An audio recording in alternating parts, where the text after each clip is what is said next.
Alice had been the vice president of CLOC just a week ago, but she had fallen into the hands of a local scam group after being tricked by her sister, Bess, into coming to Kbang. There, she endured unimaginable torment. Alice kept believing that someone would come to her rescue, especially since she had developed CLOC's most profitable drone project. She even held out hope for her fiancé Benno. However, reality delivered a crushing blow. Benno did come to Kbang, but he only took Bess with him. In front of him, Bess feigned weakness and pushed all the blame onto Alice, falsely claiming that Alice had tricked her into coming to Kbang. Before leaving, Benno even gave the scam group $30 million, telling them to treat Alice well. At that moment, Alice realized that her fiancé had been colluding with her sister all along. Their aim was to silence her. Alice swore that if she survived, she would make them pay. Alice was then transferred to an even more horrifying facility, a place where the darkest sides of humanity thrived. A girl narrowly escaped a deadly situation, and despite being unarmed, Alice bravely intervened to save her. For her bravery, Alice was subjected to even more severe torment. Just when things seemed most hopeless, a man who appeared to be the leader of the facility showed up. He scolded the others and saved Alice. Seizing the opportunity, Alice revealed her true identity. She was the child of a wealthy family and the vice president of a well-known company, claiming she had enough money to buy her freedom. The man, noticing a mark on Alice's hand, immediately recalled her, the little girl who had given him candy at the orphanage years ago. The second in command, a man wearing a gold necklace, sneered and said, "Don't believe her lies. Her fiancé only paid to rescue her sister and gave us $30 million to treat Alice well." A girl nearby attempted to beg for mercy by mentioning her family background, but the man with the gold necklace shot her without hesitation. Alice froze in shock, and just as things were taking a turn for the worse, Jason stepped in. He gestured for his men to untie Alice and handed her a phone. Alice called her parents, only to find out they had no intention of rescuing her. Since she was their adopted daughter and Bess was their biological daughter, they sided with Bess. After the call ended, the man with the gold necklace grew restless and prepared to dispose of Alice. In a moment of desperation, Alice shouted, "Spare my life, and I can make you more money." She quickly dropped to her knees in front of Jason, revealing that she was the developer of CLOC's drones technology that was invaluable. In order to survive, she tried to seduce Jason with her looks. Jason grabbed her by the throat and threatened, "If you can't prove your value, I'll feed you to the dogs." Alice immediately worked her magic on a computer, showcasing her technology. It was enough to convince Jason to spare her life. Jason's mind wandered back to the past. Once a soldier, he had witnessed countless comrades falling in the chaos of battle. To destroy the scam and drug network in Kbang and protect others from falling victim, he had assumed a new identity and infiltrated the area. His sole purpose was to find the mastermind behind the operation and bring the whole organization down. Meanwhile, the man with the gold necklace was watching the news and learned about the explosion of CLOC's drones, which caused many casualties. He quickly realized the immense value of Alice's technology and reported it to Jason. Seizing the opportunity, the gold necklace man pressured Alice, demanding that she find a way to contribute another $30 million, or the performance of their operation would fail, and he wasn't about to face the wrath of his superiors. In desperation, Alice called Benno, threatening him that if he didn't send $30 million within 5 minutes, the drone explosion would affect a much larger area. Furious, Benno slammed his phone down. Bess comforted him, saying, "Don't get angry. I was involved in the drone project too. Don't worry about her." 5 minutes passed, but Alice didn't receive the funds. The gold necklace man handed Alice over to his subordinates. Jason, unable to reveal his true identity, had to endure the situation. When Alice desperately struggled and called out to him for help again, the silver necklace man taunted, "Jason can't get it up. He never plays with women." Jason lost his temper and kicked the silver necklace man out of his way. The gold necklace man smoothed things over and told Alice to seduce Jason. If she succeeded, they would spare her life. Realizing this was her only chance, Alice took the initiative, kissing Jason and using all her charm to draw him into her room. The sound from inside reassured the subordinates outside. Inside, Jason whispered, Do you want to live? Alice trembled as she replied, yes. Just then, the news came through. The 30 million had been transferred. Alice thought she had finally secured her escape, but she was then told, this is Kbang. We don't honor our promises. You'll stay here and become our cash cow. Jason ordered a celebration feast for his subordinates, but Alice saw it as her opportunity to escape. While the others were distracted, she snuck into Jason's office, attempting to hack into the system and cut the power for 5 minutes. However, Jason caught her in the act. To cover up her true intentions, Alice pretended to be drunk and kissed him, feigning affection. I've been looking for you, she said, willing to use her body to secure her freedom. They struggled together for a while, and when Jason finally fell asleep, Alice quietly slipped away, executing her plan to shut down the power and plunge the facility into darkness. However, during her escape, she was spotted by a patrol. Alice, using all her strength, tore through the barbed wire and fled into the woods, but was ultimately caught. Furious, the gold necklace man ordered his subordinates, throw her into the snake pit. The silver necklace man suggested an even crueler form of torture. They stripped Alice of her clothes and threw her into a pit filled with even more snakes. Just as Alice was about to give in to despair, Jason appeared, pulled out his gun, and shot the silver necklace man. Coldly, he ordered, spare her life. Let her create value for the park. To maintain his authority over his subordinates, Jason was forced to allow Alice to be punished, demonstrating his loyalty. He made Alice drink a drugged concoction and locked her in a room filled with drugged men. Alice understood that this was a trial, a kind of initiation into the scam operation. In her desperation, she grabbed an iron rod and knocked one man out, then gouged another's eyes. When she faced the last man, her strength nearly depleted. Alice almost gave up. But Jason arrived just in time, ordered the men to be removed, and brought Alice the antidote. Weak and trembling, Alice clung to Jason, choking on her words. I'll never try to escape again. After Alice finished washing up, she hugged Jason, trying to soothe his emotions. Unexpectedly, the man suddenly pushed her down onto the bed, his voice cold and commanding. Why didn't you listen? Alice feigned helplessness, hoping to play it off, but Jason had already lost his patience. He turned on the TV, forcing her to watch the latest news. On the screen, Benno was declaring to the public that Bess was the head of Sealock's drone project, claiming that many of the key technologies were developed by Bess.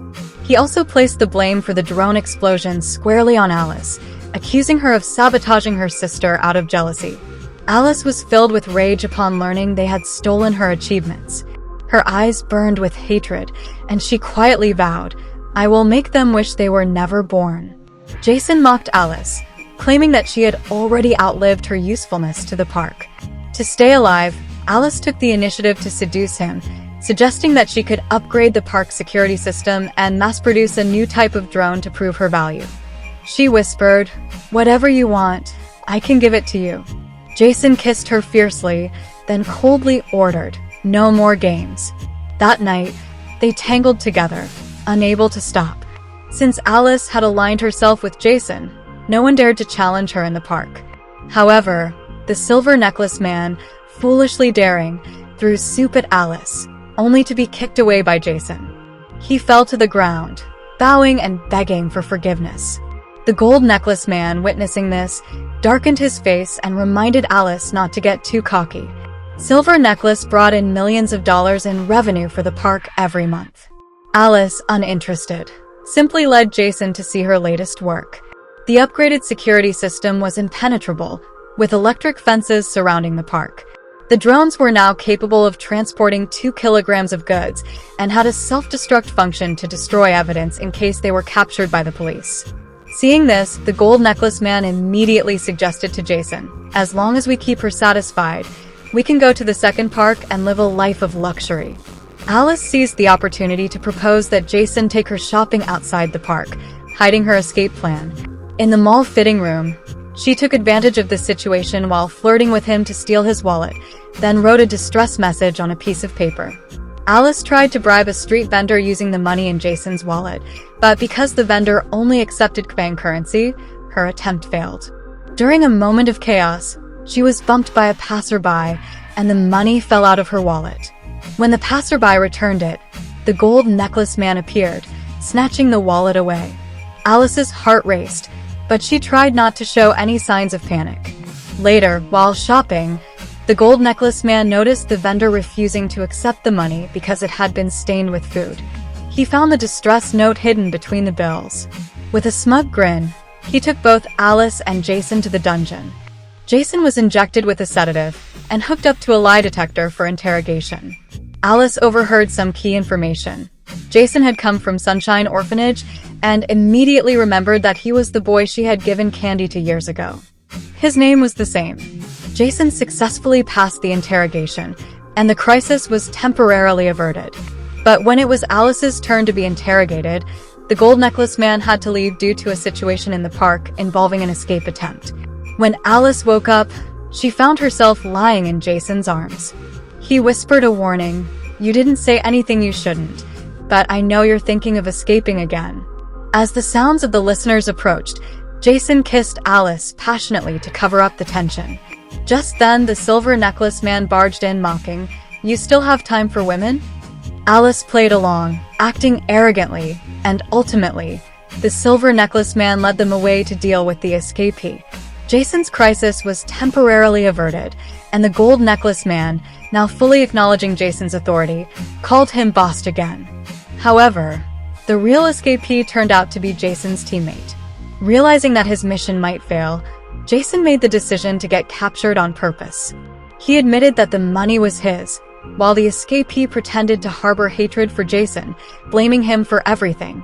In the end, the escapee was executed in brutal fashion. Mark, the leader of the second park, came to taunt Jason. "So you dared to betray Kbang? Was it for this slightly attractive little bitch?" Alice responded with a cold laugh. "My worth is unmatched. Now I am loyal to Kbang." As she spoke, she manipulated the computer, and within moments, everyone received the news of a massive explosion involving Sealock's drones. Later, when they were alone, Alice confronted Jason. "The person who died was your teammate, right? You came from Sunshine Orphanage. You were that boy, weren't you?" She tried to check his tattoos to confirm but found nothing. Nevertheless, she was convinced that Jason was a good person. After all, why else would he save her time and time again? Jason's response was cold. "It's only because you're valuable." Alice had already developed feelings for him after all his acts of rescue. She tested him, saying, "I can help you escape this place."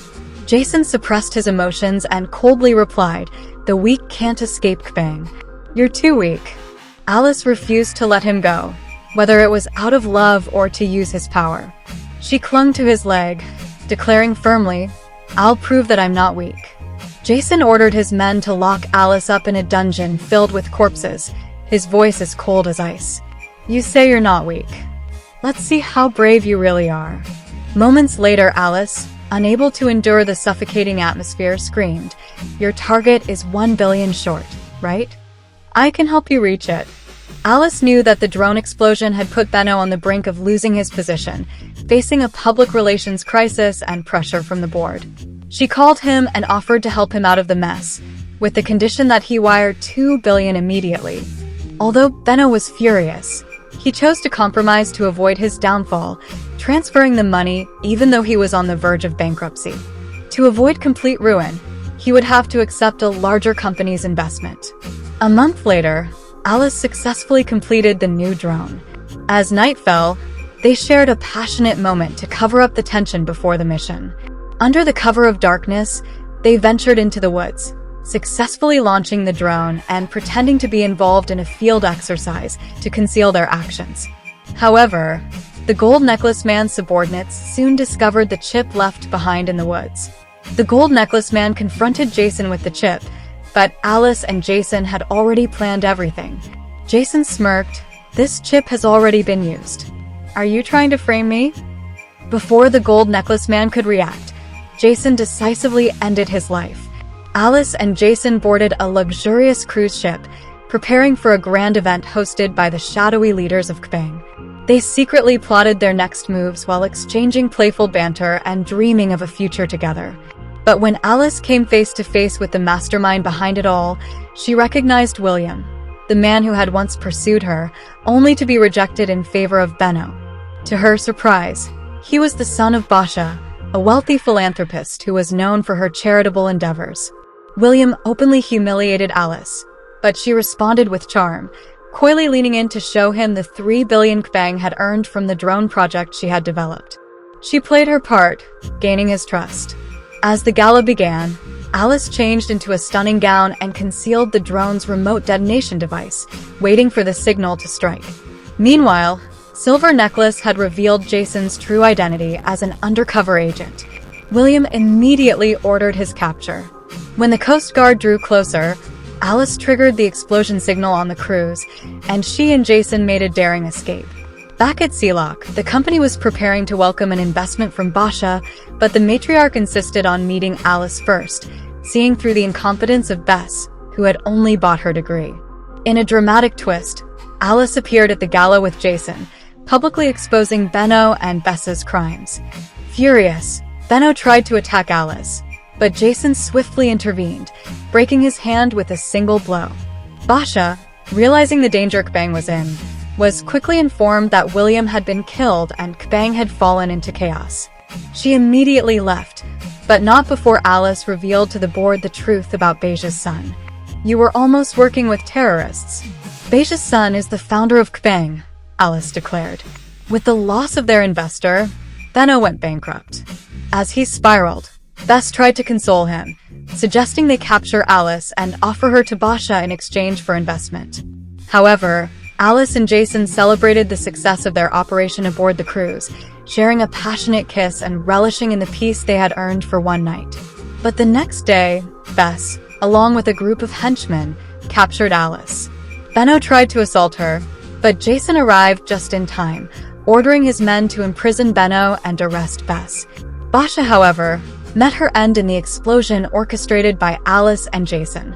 In the aftermath, Jason and Alice founded their own company together. At the opening ceremony, Jason proposed to Alice, marking the beginning of a new chapter in their lives. The couple, once entangled in the web of Kbang's corruption, now looked toward a brighter, freer future.